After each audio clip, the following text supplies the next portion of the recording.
Here we are, once again, joining for worship together online from Trinity Lutheran Church, Utica, Michigan. I'm Justin Krupski, one of the pastors here at Trinity. We are so grateful that you're choosing to worship our great big God with us, our God who is able. And we want to invite you, as Jesus has invited you, to come and see, and that's why we're getting together. And so we do pray that God blesses you in this moment, that Jesus draws you closer to Him in your faith. As we get ready to worship, I want to encourage you, go to the Church Center app, find Trinity Lutheran Church, Utica, Michigan. Check in with us, partner with us in our missional offerings. Let us know that you're here with us. We want to know who you are. We want to be able to bless you in many ways. And so let's get ready to worship, and may He speak His truth to you this morning.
Good morning.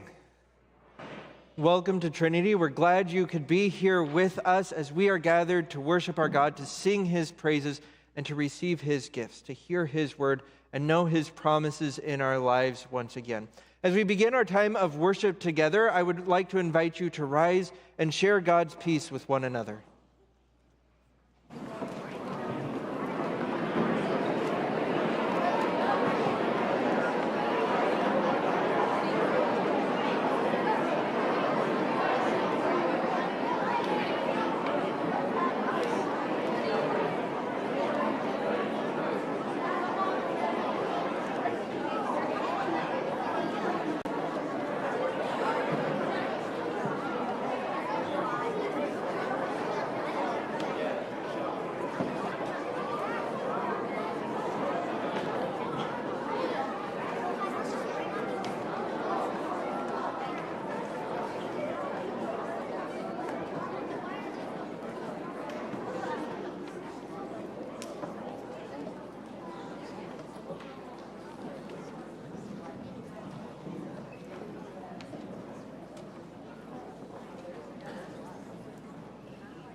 From the mouths of children.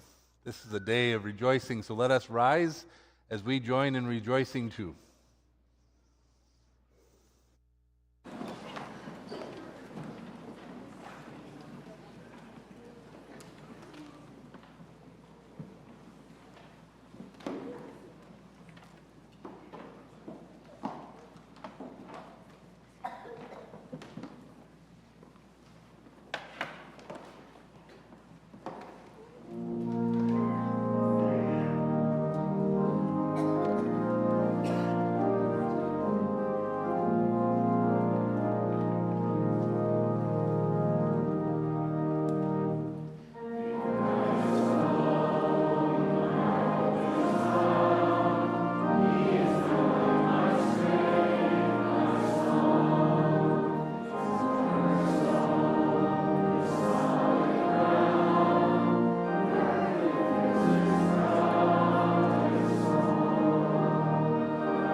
In the name of the Father, and of the Son, and of the Holy Spirit.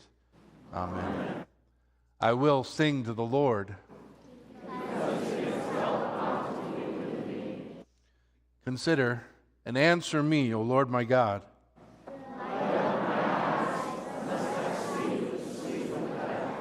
Lest my enemies say, I have prevailed over him.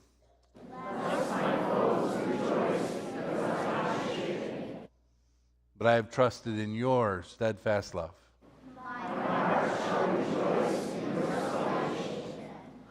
Glory be to the Father, and to the Son, and to the Holy Spirit, as it was in the beginning, is now, and will be forever. Amen.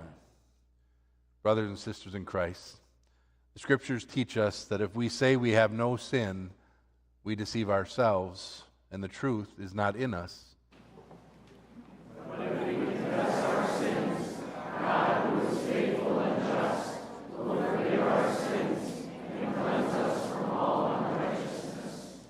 We pause then for a moment of silent self-examination.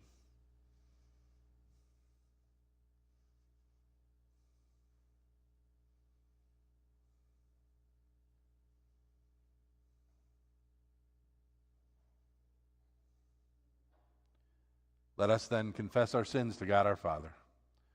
Most merciful God, we confess that we are by nature sinful and unclean. We have sinned against you in thought, word, and deed, by what we have done, and by what we have left undone. We have not loved you with our whole heart. We have not loved our neighbors as ourselves. We justly deserve your present and eternal punishment. For the sake of your Son, Jesus Christ, have mercy upon us. Forgive us, renew us, and lead us, so that we may delight in your will and walk in your ways, to the glory of your holy name. Amen.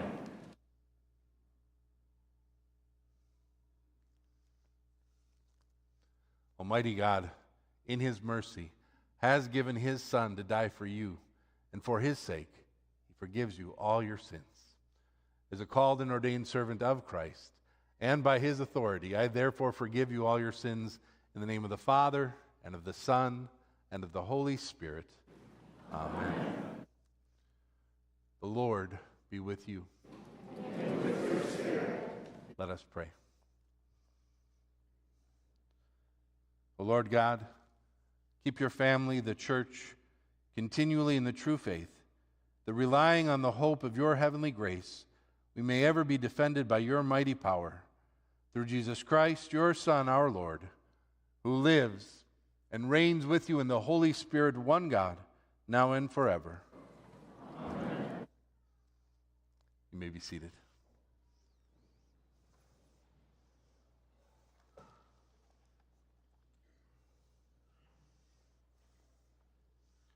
Our Old Testament reading is taken from the book of the prophet Isaiah, chapter 40, starting at verse 21. Do you not know? Have you not heard? Has it not been told you from the beginning? Have you not understood since the earth was founded? God sits enthroned above the circle of the earth, and its people are like grasshoppers. He stretches out the heavens like a canopy and spreads them out like a tent to live in. He brings princes to naught and reduces the rulers of this world to nothing. No sooner are they planted, no sooner are they sown, no sooner do they take root in the ground than he blows on them and they wither, and a whirlwind sweeps them away like chaff. To whom then will you compare me, that I should be like him, says the Holy One? Lift up your eyes on high and see. Who created these? He who brings out their hosts by number, calling them all by name. By the greatness of his might, and because he is strong in power, not one is missing. Why do you say, O Jacob, and speak, O Israel, my way is hidden from the Lord, my right is disregarded by my God? Have you not known? Have you not heard? The Lord is the everlasting God, the creator of the ends of the earth. He does not faint or grow weary. His understanding is unsearchable. He gives power to the faint, and to him who has no might, he increases strength. Even youth shall faint and be weary, and young men shall fall exhausted. But they who wait for the Lord shall renew their strength. They shall mount up with wings like eagles. They shall run and not be weary. They shall walk and not grow faint. This is the word of the Lord. Holy Gospel is taken from Mark chapter 1. Please rise.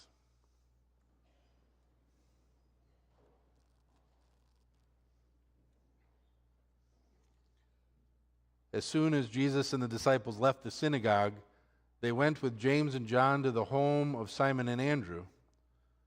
Simon Peter's mother-in-law was in bed with a fever, and they immediately told Jesus about her. So he went to her, took her hand, and helped her up. The fever left her, and she began to wait on them. That evening after sunset, the people brought to Jesus all the sick and demon-possessed. The whole town gathered at the door, and Jesus healed many who had various diseases. He also drove out many demons, but he would not let the demons speak because they knew who he was. Very early in the morning, while it was still dark, Jesus got up, left the house, and went off to a solitary place where he prayed. Simon and his companions went to look for him, and when they found him, they exclaimed, "Everyone is looking for you." Jesus replied, "Let us go somewhere else, to the nearby villages, so I can preach there also. This is why I have come." So he traveled throughout Galilee, preaching in their synagogues and driving out demons. This is the gospel of the Lord. Praise to you, O Christ. You may be seated.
Grace, mercy, and peace to you from God our Father and from our Lord and Savior, Jesus Christ.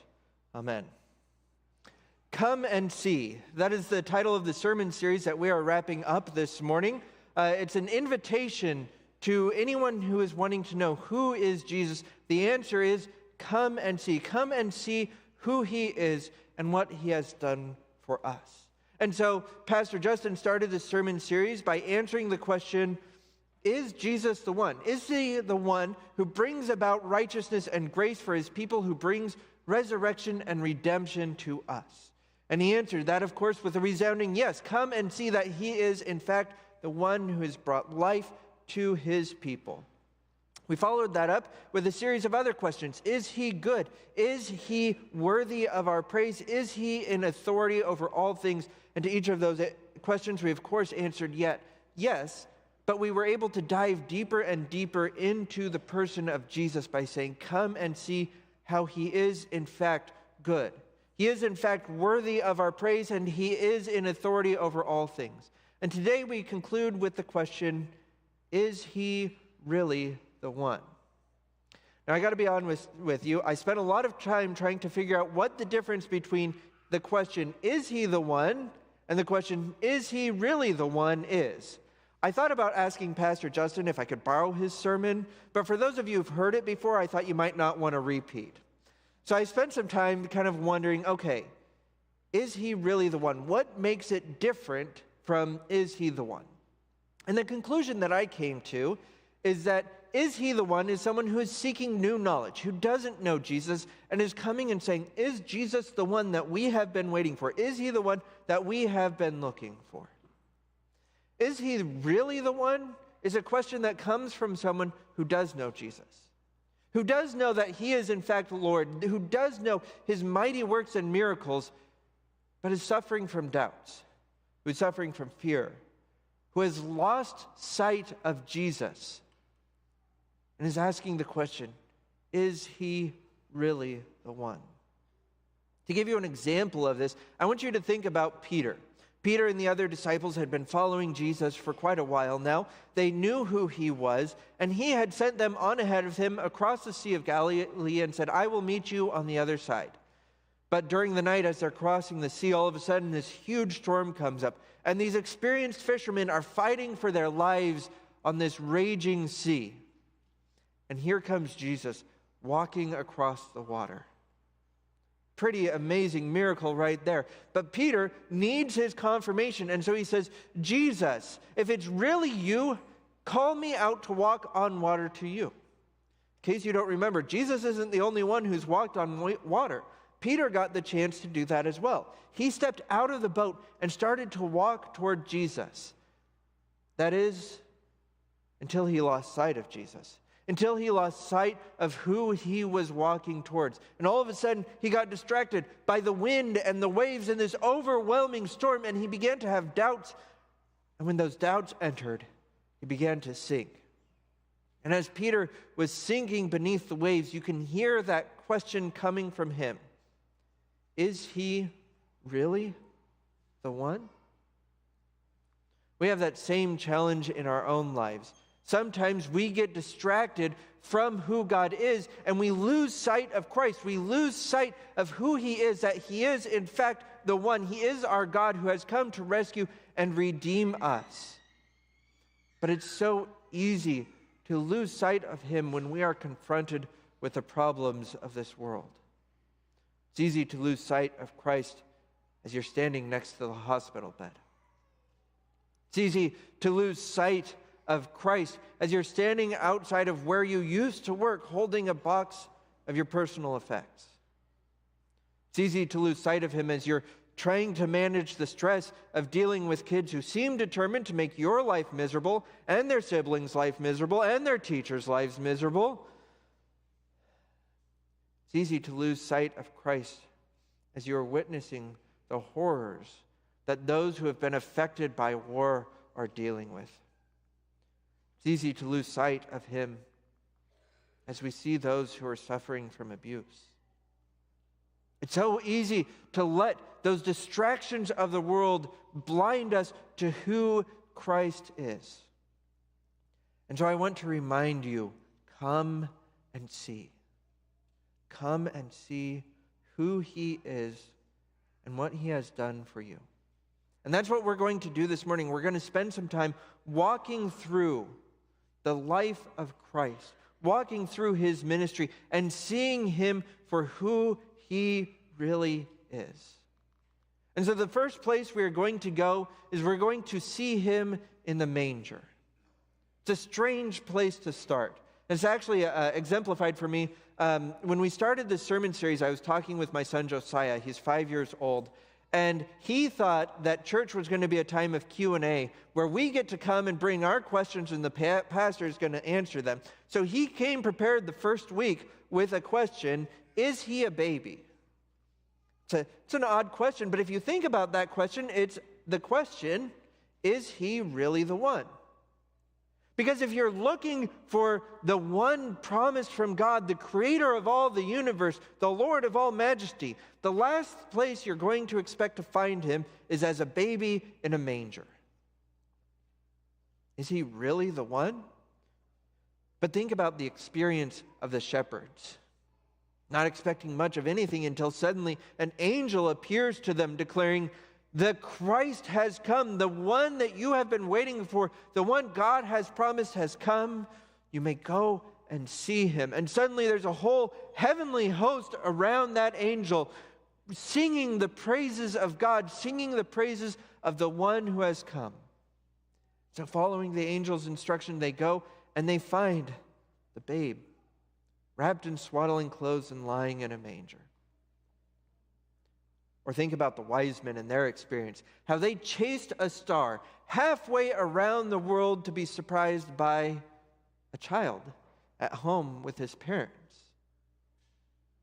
Is he a baby? Is he really the one? Is this the one that we have been waiting for? This is the one that we have been expecting?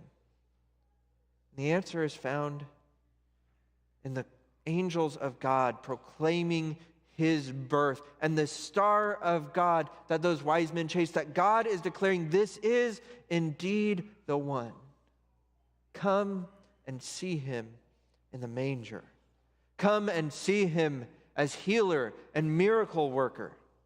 That he came into the world to bring good for those who are suffering. And that's what we saw in our reading from Mark chapter 1. Jesus bringing healing and casting out demons. And this is what he did in his ministry. He healed people. He cast out demons. He even raised the dead to life. Come and see the works that he does. See him healing the paralytic man lowered through the roof. See him healing the woman who had been bleeding for 12 long years. See him casting out the demon from the young boy as his father cries, I believe, help my unbelief. See him casting out the legion of demons from the man who had been possessed for so many years. See him raising from the dead, not just Lazarus, but also the widow of Nain's son. See him speaking to Jairus' daughter and saying, little girl, I say to you, arise. Hear blind Bartimaeus crying out, Son of David, have mercy on me. And Jesus responding, your faith has made you well. See him feeding 5,000 people with 5 loaves and 2 fish. See him turning water into wine. See him working such wonders in the world. See him, the healer and miracle worker from God, bringing his good into the world. See him as the preacher of good news. See him proclaiming the promises of God to those who are living in darkness. He came with a message of God, that God has not forsaken his people, that God loves his people in the midst of their sin, in the midst of all that they have done wrong, in the midst of all that they are suffering. God is still present, and God still brings his love and his mercy and his grace. See Jesus preaching what it means to live in that grace, how we as followers of God should be living so that we are examples of God's love, so that we are his hands and feet in the world. But most importantly, see him preach the good news that he has come to bring redemption and life, that he has come to bring about forgiveness of sins, earned not by us and what we can do, but earned by him and his blood. And through his blood, he is going to wash us clean and make us holy. See him as the preacher of good news and see him on the cross. Not just preaching that message, but living it out, earning for you and I redemption and resurrection through his suffering, earning forgiveness for our sins. He could have come down from that cross at any time, and yet he was lifted high to be witnessed by the whole world, so that the whole world may know that he has died to take our place, to take the punishment that we deserve, so that we might not bear the weight of our own sins, but we might rely on him to give us forgiveness and grace, so that we might go forth having his righteousness, not relying on our own inability to do good works, but relying on his perfect life to be ours. Follow him and see him as he is risen from the dead. See his empty tomb and know that he has risen as Lord. That he, having suffered his own death, conquered death itself, winning the authority and the power to stop death in the world. Having conquered death, it lost its grip on him, and he rose from the dead and now claims the authority over death to say that not only is his tomb empty, but at the right time, so will yours. That he will raise you to life, that he is going to give you life and restoration in him, that he is going to give you his resurrection so that we might be freed from the powers of evil in this world. And instead we might have life in him and see him ascended as Lord of all, sitting at the right hand of the Father. Behold, the angel choir singing, "Holy, holy, holy, worthy is the Lamb who was slain." Worthy, in fact, is Christ of our praise, because he was slain and rose from the dead to bring resurrection and life to us, his people. And now he is seated at the right hand of the Father, preparing his kingdom, coming to establish his kingdom, in which all evil is going to be eradicated and all life will be new in him. See him as Lord of all.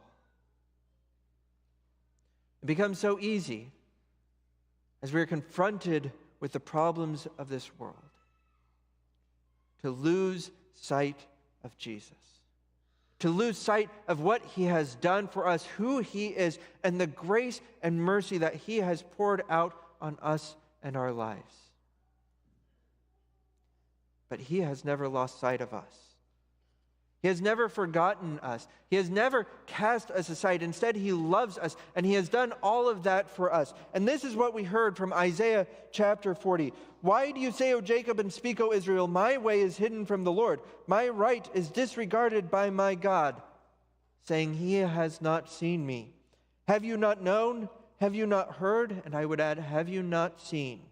The Lord is the everlasting God, the creator of the ends of the earth. He does not faint or grow weary. His understanding is unsearchable. He gives power to us. He gives power to the faint. To him who has no might, he increases strength. Even youths shall faint and be weary, and young men shall fall exhausted. But they who wait for the Lord shall renew their strength. They shall mount up with wings like eagles. They shall run and not be weary. They shall walk and not faint. What God is saying through Isaiah here is that we cannot do it on our own. We cannot come to our God. We cannot be enough for him, and yet he makes us more than enough. And he has done that through the one. Come and see him in the manger. The Lord of all, come for you. Come and see him being the healer and the miracle worker. Come and see him preach the good news of the kingdom of God. Come and see him on the cross, suffering and dying for you, for your righteousness, and see him rise from the dead again for your sake, so that you might have his resurrection and life. Come and see him seated at the right hand of the Father. Come and see Jesus. In his name, amen. Now may the grace of God, which transcends all of our understanding, keep your hearts and your minds in Christ Jesus always. Amen.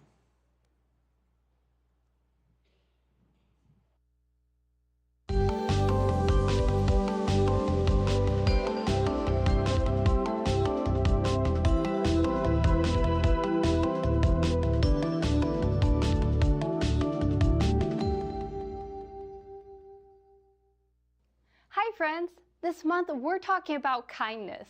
Did you know that kindness is important to God? In fact, kindness is one of the fruits of the Spirit. We also know that kindness is important to God because we see it throughout the Bible through Jesus. Jesus gave us the very best example of kindness.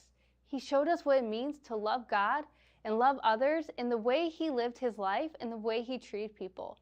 Our first story comes today from Matthew 19, verse 14. See, Jesus often spent his time with people who were considered overlooked or maybe unimportant. He showed kindness to all sorts of different groups of people. One of those groups was children. Unfortunately, back then, people didn't really see kids as being as important as adults. In our story today, some families brought their kids to see Jesus, but his disciples stepped in to stop them. The disciples thought Jesus was way too important to spend his time with children. But listen to what Jesus had to say about that. Jesus said, "Let the little children come to me. Don't keep them away. The kingdom of heaven belongs to people like them." Jesus loved children. He was kind to them. He took the time to bless them. And Jesus showed everyone how valuable all people are, even those who might normally get overlooked. Let's look at one more event from Jesus' life that showed us how kind he was to others. There was a man named Matthew who was a tax collector. Back then, tax collectors were not well liked. Nobody wanted to be friends with a tax collector. People probably wouldn't even talk to a tax collector unless they had to. See, tax collectors were hired by the Roman government to collect money from people. They were known for charging more than they had and keeping the extra money for themselves. As you can imagine, most people wouldn't want anything to do with a tax collector like Matthew. But one day, Jesus stopped at Matthew's tax collector booth and said, "Follow me." Matthew must have been shocked that Jesus was talking to him. What happened next? Matthew got up and followed Jesus. Matthew even invited Jesus to dinner, along with some other tax collectors and other people who were looked down on for the wrong choices. The religious leaders were shocked by this, and they asked Jesus' disciples, why would Jesus eat with tax collectors and people they saw as sinners? Jesus heard what the religious leaders had said. He replied, "Those who are healthy don't need a doctor. Sick people do. I have not come to get those who think they are right with God to follow me. I have come to get sinners to follow me."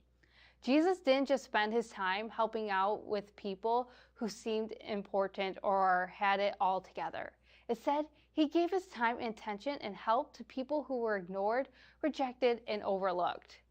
And his kindness didn't stop there. When Jesus died on the cross, he demonstrated the greatest example of kindness this world has ever seen.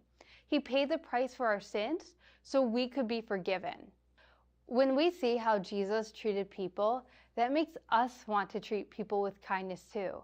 It's easy to be kind to others when you like them, but Jesus made it clear kindness is for everyone. We should be on the lookout for people who are going through a tough time, people who might need some kindness. We can pray to God and ask for help to see those in need. We can show kindness to others by offering words of encouragement or a helping hand. When we treat others with kindness, we're not just making their day better, we're starting to show God's love with them too.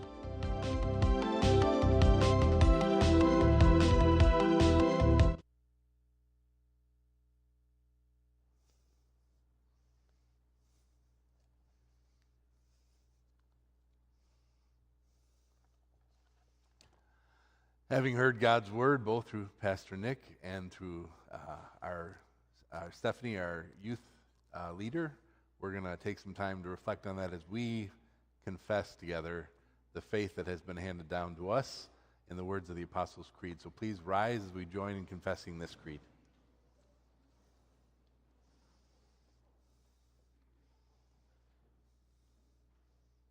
I believe in God, the Father Almighty, maker of heaven and earth, and in Jesus Christ, his only Son, our Lord, who was conceived by the Holy Spirit, born of the Virgin Mary, suffered under Pontius Pilate, was crucified, died, and was buried. He descended into hell. The third day he rose again from the dead. He ascended into heaven and sits at the right hand of God the Father Almighty. From thence he will come to judge the living and the dead. I believe in the Holy Spirit, the Holy Christian Church, the communion of saints, the forgiveness of sins, the resurrection of the body, and the life everlasting. Amen. You may be seated.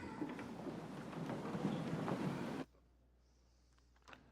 few announcements to share with you before our kids come up and sing during the offering. Our school is going to have an open house on Tuesday, February 13th from 5 p.m. to 6:30 p.m. So if you are considering getting into the school, or if you know someone who's considering, there's opportunity to take a tour of the school, get questions answered by our staff. They are asking for pre-registration so that everyone can be met. So if you are thinking about that or know someone who is, go to trinityyutica.com/admissions to sign up for that. And then coming up at the end of the month on February 24th, Saturday morning from 9 to 11:30 in our gym, we're going to have a wild game breakfast, and there's going to be some activities going on with that. It's an opportunity to have some good food prepared by Country Smokehouse. It's also an opportunity to support different ministries here at Trinity, and we're also supporting Trinity Community Care just up the road. It'll help support our men's ministry, our youth ministry here, but then also Trinity Community Care, which helps people who don't have coverage for medical or dental care. And we've been supporting them for years now. They started here at Trinity. It's become supported by a lot of different Christians in our communities. And so you can come and hear about Trinity Community Care, about our men's ministry, our youth ministry, and eat some good food. They are still looking for donations for the raffle. So if you are willing to give something away, say like, I don't know, Lions memorabilia from this year, you can do that. So join us for that. And then also be aware that coming up in the middle of February, on February 14th, what is February 14th this year? It's both of those, you're right. It's Ash Wednesday and Valentine's Day.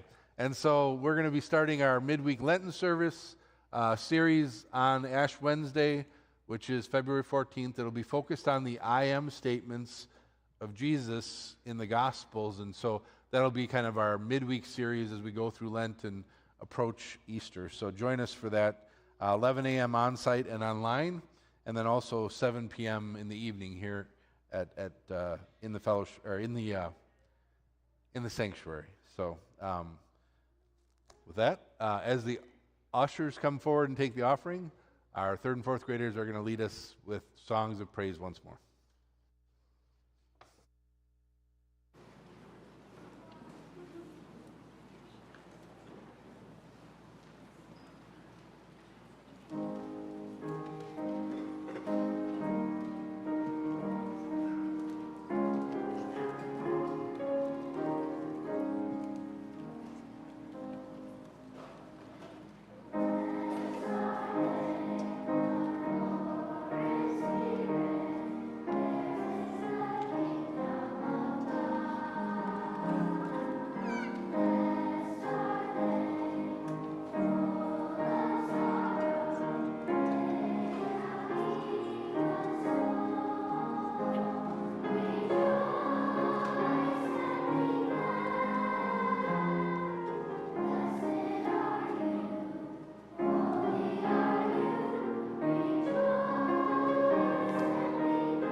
Thanks to our third and fourth grade class and their teachers, and Pastor Rudder, who helped beautify our worship today. Always is a challenge to get these risers up, but it helps so you can hear them. So thanks to everyone who chipped in before the service to help us get those put together too.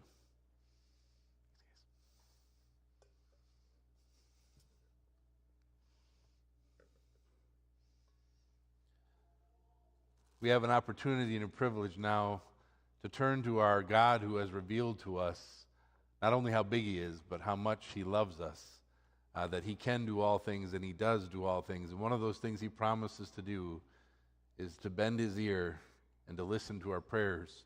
And so let's join together as we pray for all people according to their needs and for the church throughout the whole world. Lord God, Heavenly Father, you have promised that all things work together for good to them that love you, who are called according to your purpose. You have made us your children and heirs of this promise. Strengthen our faith in your perpetual mercy and your unfailing care. Forgive us for times we doubted your faithfulness and for questioning your love. If you rewarded us according to our sins, surely our lot in life would be nothing but misery and continual heartache. But you are gracious and forgiving. You bless us in spite of our sins. You gave us your Son, so that by him we might know you, to know how much you love us and the plans you have for us. Help us to understand that our disappointments are not a result of your neglect, but rather your call to turn closer to you. Correct us when we fail you. Keep our eyes constantly upon the crown of glory reserved for us in heaven because of Jesus. Help us to use disappointments as occasions for prayer and for humble dependence upon you, who together with your Son and the Holy Spirit are the only true God and eternal life. We pray for all those who are hurting, who need your healing, your protection and aid, for all those who are victims of the wars going on in the world. We pray for healing, protection, provision. We pray for wars to stop, that peace might prevail. Help the leaders of these nations to look for a way to stop the bloodshed. We pray, Lord, for our country, for our leaders. You have appointed them for our good. So we ask that you would guide them, give them counsel and wisdom to do things right so that we might have peace in our land. We ask, Lord, for hearts of compassion as Jesus had compassion in his ministry. Help us look for opportunities to share your love and your story of love with others so that they might know you and your love for all mankind. We pray especially, Lord, for those on our short-term and our long-term prayer lists, for those who are on our hearts and minds. And especially, Lord, we ask you to hear us on behalf of Ashton and the Richardson family. We pray for Carol Deacon, Barb Eckert, Evan, Stephen Mills, Tim, Pat Whitty, Norman Whitty. We pray for good test results for Michelle and all those undergoing tests. We pray for peace and comfort for the family of Larry Haskey as they mourn the loss of their loved one. Help them to know your promise of the resurrection and the hope of eternal life that you have given him. We pray, Lord, for the Hughes family and the Brown family.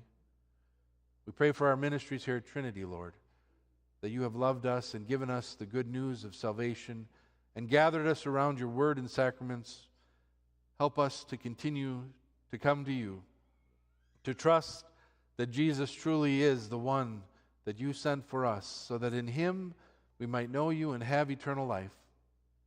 Lord, lead us together as we pray the words he taught us to pray. Our Father, who art in heaven, hallowed be thy name. Thy kingdom come, thy will be done on earth as it is in heaven. Give us this day our daily bread, and forgive us our trespasses, as we forgive those who trespass against us. And lead us not into temptation, but deliver us from evil. For thine is the kingdom, and the power, and the glory, forever and ever. Amen. So go out knowing that Jesus truly is the one. He is really the one who loves you, who has saved you, and has given you eternal life, and share that good news with others. Go with his name and his blessing. The Lord bless you and keep you. The Lord make his face shine on you and be gracious to you. The Lord look on you with his favor and give you peace. Amen.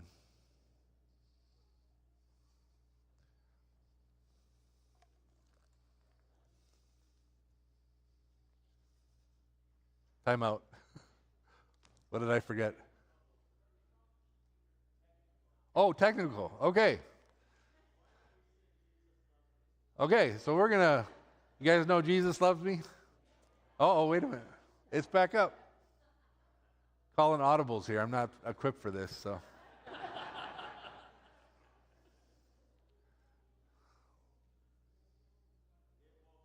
It won't work. Okay. Please rise.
Thank you, Pastor Nick, for a great message. All right, come and see the God who is. Jesus is our great big God, and there's nothing that he can't do. So I do pray that your faith is captivated by him, not just today, but every day of your life. And as we move forward, I want to encourage you, if you haven't subscribed to our YouTube channel, if you're not following us on our social media threads, do that. You can always take links, you can share them, you can share Christ's story of love as we do that throughout the course of the week.